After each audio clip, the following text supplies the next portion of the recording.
Chapter 7. The Episode of the Barrel. The police had brought a cab with them, and in this I escorted Miss Morstan back to her home. After the angelic fashion of women, she had borne trouble with a calm face as long as there was someone weaker than herself to support, and I had found her bright and placid by the side of the frightened housekeeper. In the cab, however, she first turned faint, and then burst into a passion of weeping, so sorely had she been tried by the adventures of the night. She has told me since that she thought me cold and distant upon that journey. She little guessed the struggle within my breast, or the effort of self-restraint which held me back. My sympathies and my love went out to her even as my hand had in the garden.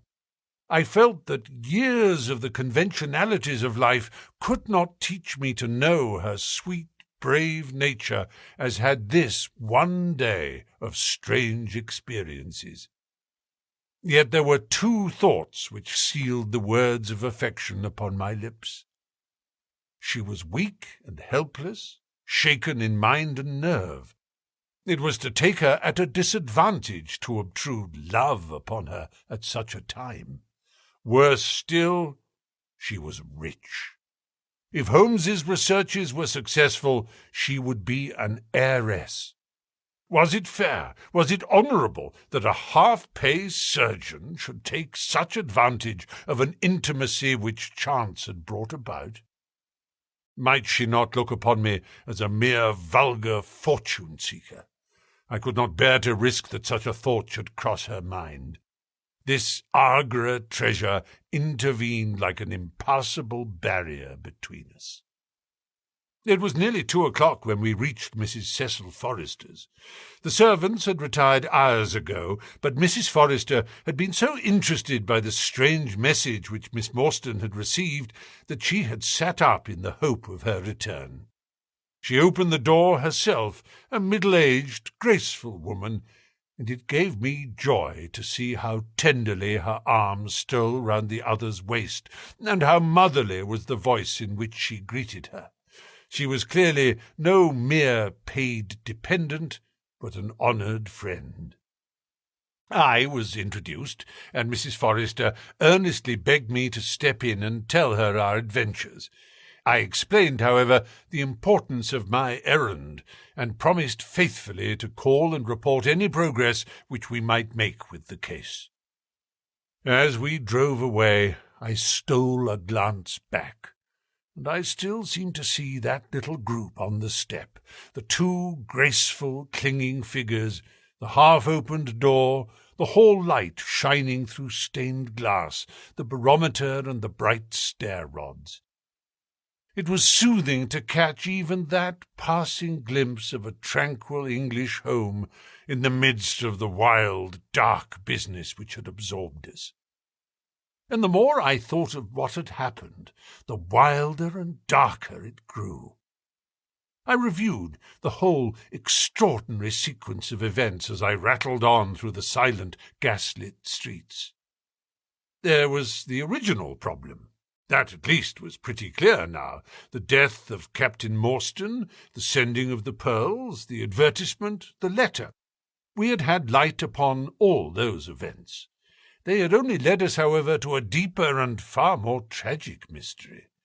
The Indian treasure, the curious plan found among Morstan's baggage, the strange scene at Major Sholto's death, the rediscovery of the treasure immediately followed by the murder of the discoverer, the very singular accompaniments to the crime, the footsteps, the remarkable weapons, the words upon the card corresponding with those upon Captain Morstan's chart. Here was indeed a labyrinth in which a man less singularly endowed than my fellow lodger might well despair of ever finding the clue. Pinchin Lane was a row of shabby, two-storied brick houses in the lower quarter of Lambeth. I had to knock for some time at number 3 before I could make any impression. At last, however, there was the glint of a candle behind the blind, and a face looked out at the upper window. "Go on, you drunken vagabond," said the face. "If you kick up any more row, I'll open the kennels and let out 43 dogs upon you." "If you'll let one out, it's just what I've come for," said I. "Go on," yelled the voice. "So help me gracious, I have a wiper in this bag, and I'll drop it on your head if you don't hook it." "But I want a dog," I cried. "I won't be argued with," shouted Mr. Sherman. "Now stand clear, for when I say 3, down goes the wiper." "Mr. Sherlock Holmes," I began, but the words had a most magical effect, for the window instantly slammed down, and within a minute the door was unbarred and open. Mr. Sherman was a lanky, lean old man with stooping shoulders, a stringy neck, and blue-tinted glasses. "A friend of Mr. Sherlock is always welcome," said he. "Step in, sir. Keep clear of the badger, for he bites. Naughty, naughty, would you take a nip at the gentleman?" This to a stoat, which thrust its wicked head and red eyes between the bars of its cage. "Don't mind that, sir. It's only a slow worm. It ain't got no fangs, so I gives it the run of the room, for it keeps the beetles down. You must not mind my being just a little short with you at first, for I'm guyed at by the children, and there's many a one just comes down this lane to knock me up. What was it that Mr. Sherlock Holmes wanted, sir?" "He wanted a dog of yours." "Oh, that would be Toby." "Yes, Toby was the name. Toby lives at number 7 on the left here." He moved slowly forward with his candle among the queer animal family which he had gathered round him. In the uncertain, shadowy light, I could see dimly that there were glancing, glimmering eyes peeping down at us from every cranny and corner. Even the rafters above our heads were lined by solemn fowls, who lazily shifted their weight from one leg to the other as our voices disturbed their slumbers. Toby proved to be an ugly, long-haired, lop-eared creature, half spaniel and half lurcher, brown and white in colour, with a very clumsy, waddling gait.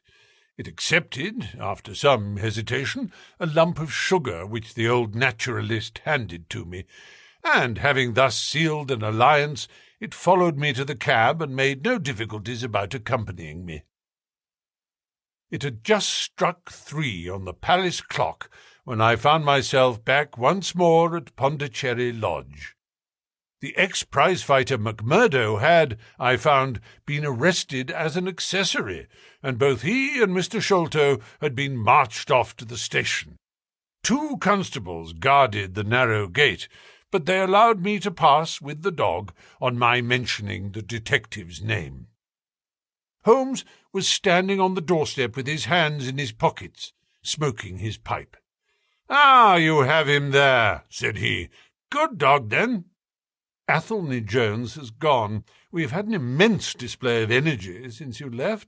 He has arrested not only friend Thaddeus, but the gatekeeper, the housekeeper, and the Indian servant. We have the place to ourselves, but for a sergeant upstairs. Leave the dog here and come up."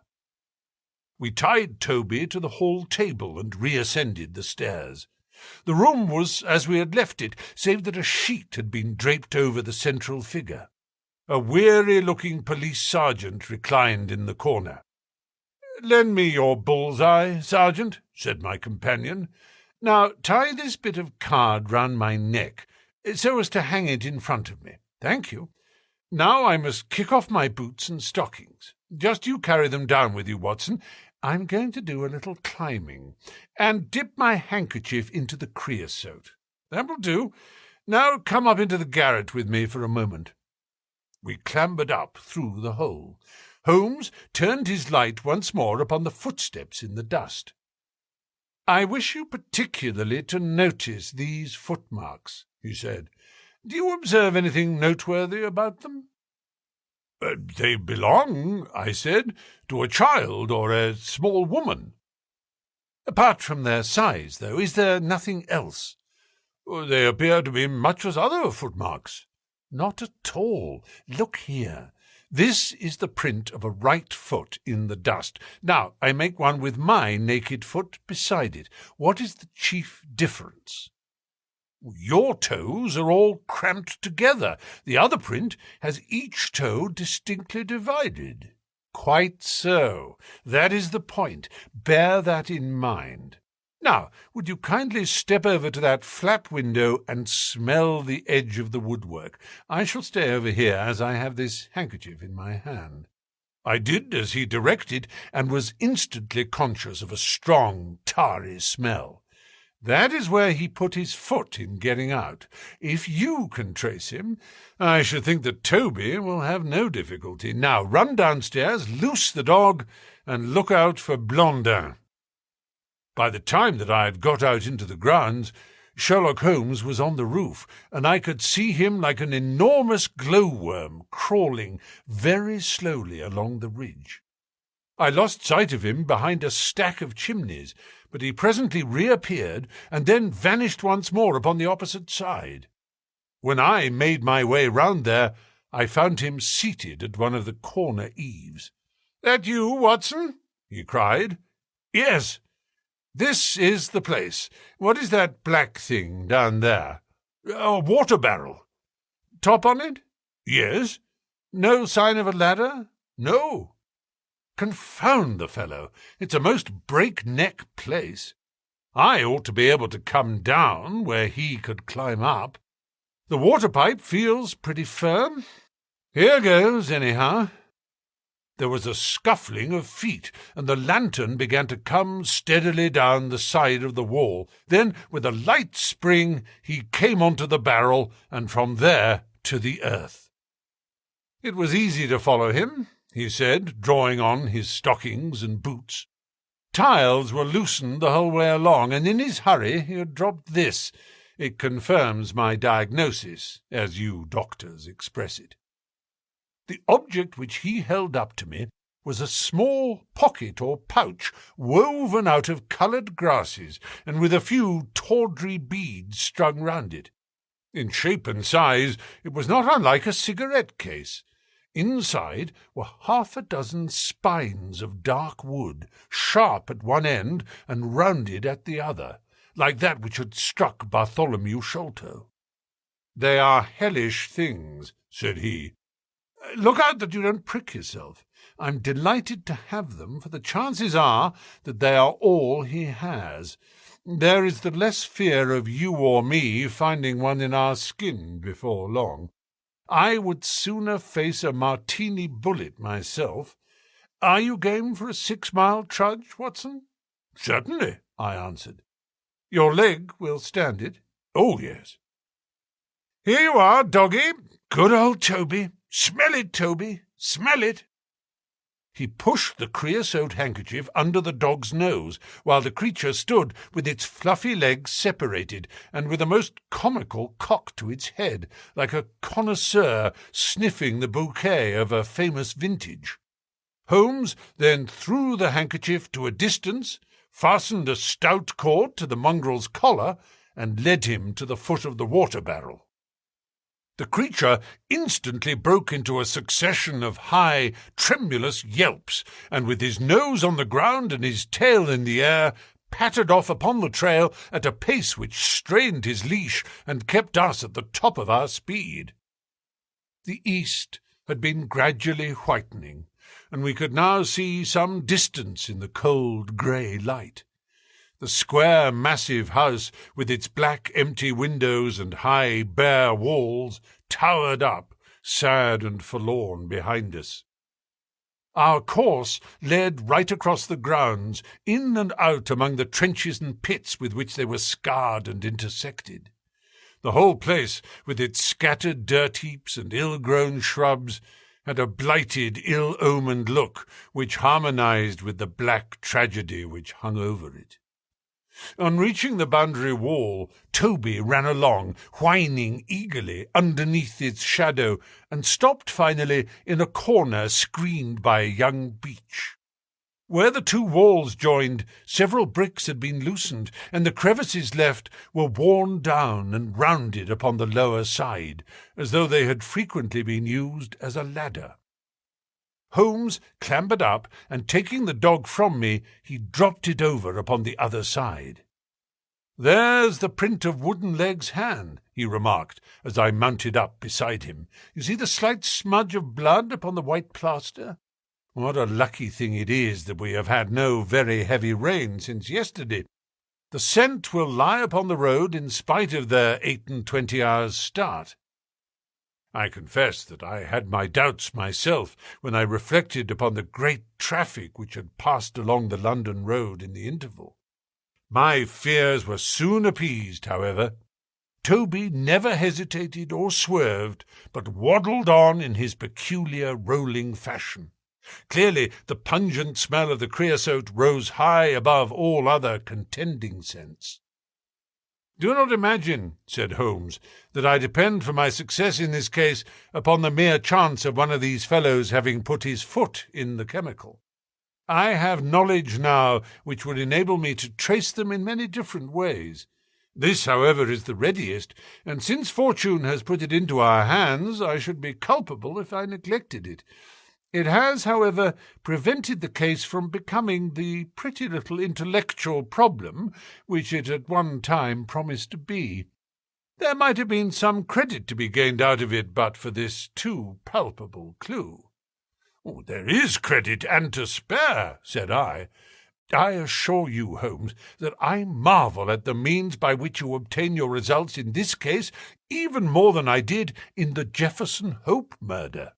The thing seems to me to be deeper and more inexplicable. How, for example, could you describe with such confidence the wooden-legged man?" "Pshaw, my dear boy, it was simplicity itself. I don't wish to be theatrical. It is all patent and above board. Two officers who are in command of a convict guard learn an important secret as to buried treasure. A map is drawn for them by an Englishman named Jonathan Small. You remember that we saw the name upon the chart in Captain Morstan's possession. He had signed it in behalf of himself and his associates, the sign of the Four, as he somewhat dramatically called it.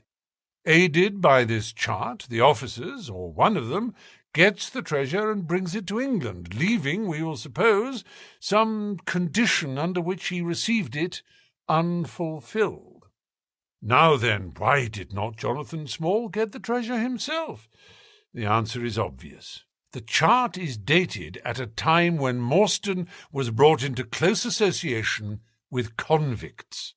Jonathan Small did not get the treasure because he and his associates were themselves convicts and could not get away."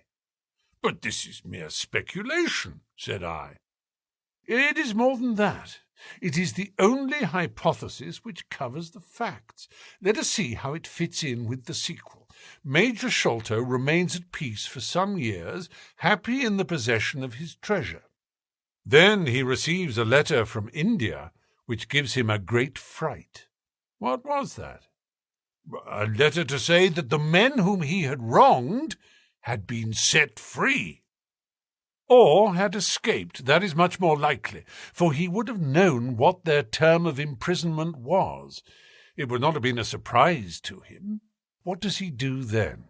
He guards himself against a wooden-legged man, a white man, mark you, for he mistakes a white tradesman for him and actually fires a pistol at him. Now, only one white man's name is on the chart. The others are Hindus or Mohammedans. There is no other white man. Therefore, we may say with confidence that the wooden-legged man is identical with Jonathan Small. Does the reasoning strike you as being faulty? No, it is clear and concise. Well, now, let us put ourselves in the place of Jonathan Small. Let us look at it from his point of view. He comes to England with the double idea of regaining what he would consider to be his rights and of having his revenge upon the man who had wronged him. He found out where Sholto lived and very possibly he established communications with someone inside the house. There is this butler, Lal Rao, whom we have not seen. Mrs. Bernstone gives him far from a good character. Small could not find out, however, where the treasure was hid, for no one ever knew save the Major and one faithful servant who had died. Suddenly, Small learns that the Major is on his deathbed.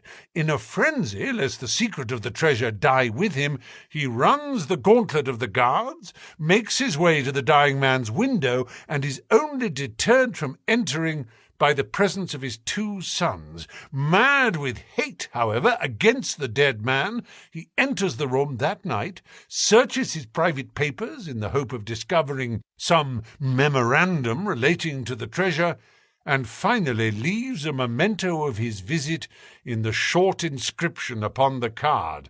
He had doubtless planned beforehand that should he slay the Major, he would leave some such record upon the body as a sign that it was not a common murder, but from the point of view of the 4 associates, something in the nature of an act of justice.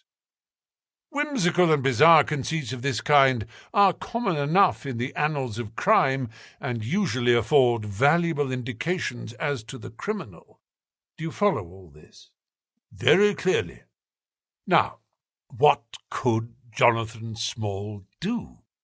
He could only continue to keep a secret watch upon the efforts made to find the treasure.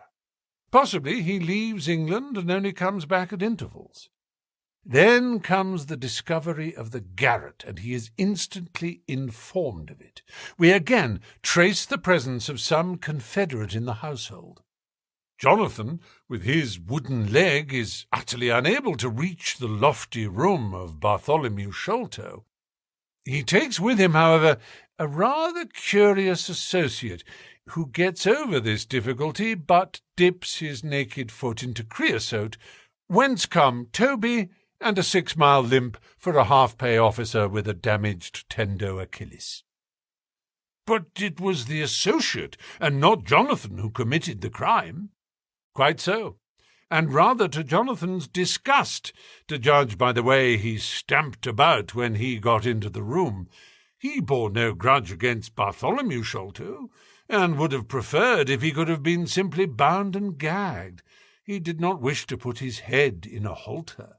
There was no help for it, however. The savage instincts of his companion had broken out, and the poison had done its work. So Jonathan Small left his record, lowered the treasure box to the ground, and followed it himself. That was the train of events as far as I can decipher them. Of course, as to his personal appearance, he must be middle-aged, and must be sunburned after serving his time in such an oven as the Andamans. His height is readily calculated from the length of his stride, and we know that he was bearded. His hairiness was the one point which impressed itself upon Thaddeus Sholto when he saw him at the window. I don't know that there is anything else. The associate. Ah, well, there is no great mystery in that, but you will know all about it soon enough. How sweet the morning air is! See how that one little cloud floats like a pink feather from some gigantic flamingo. Now the red rim of the sun pushes itself over the London cloud bank. It shines on a good many folk, but on none, I dare bet, who are on a stranger errand than you and I. How small we feel with our petty ambitions and strivings in the presence of the great elemental forces of nature. Are you well up in your John Paul? Fairly so. I worked back to him through Carlisle. That was like following the brook to the parent lake. He makes one curious but profound remark. It is that the chief proof of man's real greatness lies in his perception of his own smallness. It argues, you see, a power of comparison and of appreciation, which is in itself a proof of nobility. There is much food for thought in Richter. You have not a pistol, have you? Why, I have my stick. It is just possible that we may need something of the sort if we get to their lair. Jonathan I shall leave to you, but if the other turns nasty, I shall shoot him dead." He took out his revolver as he spoke, and having loaded 2 of the chambers, he put it back into the right-hand pocket of his jacket. We had during this time been following the guidance of Toby down the half-rural, villa-lined roads which lead to the metropolis. Now, however, we were beginning to come among continuous streets, where labourers and dockmen were already astir, and slatternly women were taking down shutters and brushing doorsteps. At the square-topped corner, public houses business was just beginning, and rough-looking men were emerging, rubbing their sleeves across their beards after their morning wet.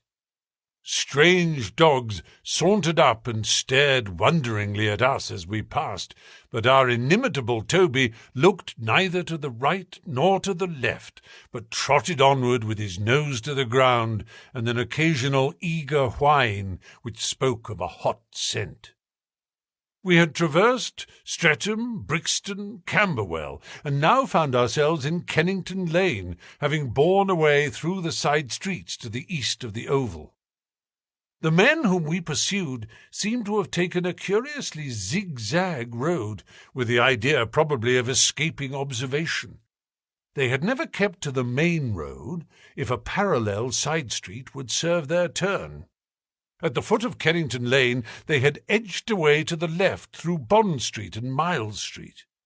Where the latter street turns into Knight's Place, Toby ceased to advance, but began to run backward and forward, with one ear cocked and the other drooping, the very picture of canine indecision.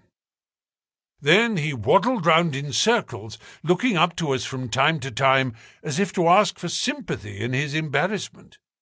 "What the deuce is the matter with the dog?" growled Holmes. "They surely would not take a cab or go off in a balloon." "Perhaps they stood here for some time," I suggested. "Ah, it's all right, he's off again," said my companion in a tone of relief. He was indeed off, for after sniffing round again, he suddenly made up his mind and darted away with an energy and determination such as he had not yet shown. The scent appeared to be much hotter than before, for he had not even to put his nose on the ground, but tugged at his leash and tried to break into a run. I could see by the gleam in Holmes's eyes that he thought we were nearing the end of our journey. Our course now ran down 9 Elms, until we came to Broderick and Nelson's large timber yard, just past the White Eagle Tavern. Here the dog, frantic with excitement, turned down the side gate into the enclosure, where the sawyers were already at work. On the dog raced, through sawdust and shavings, down an alley, round a passage, between 2 woodpiles, and finally, with a triumphant yelp, sprang upon a large barrel which still stood upon the hand-trolley on which it had been brought.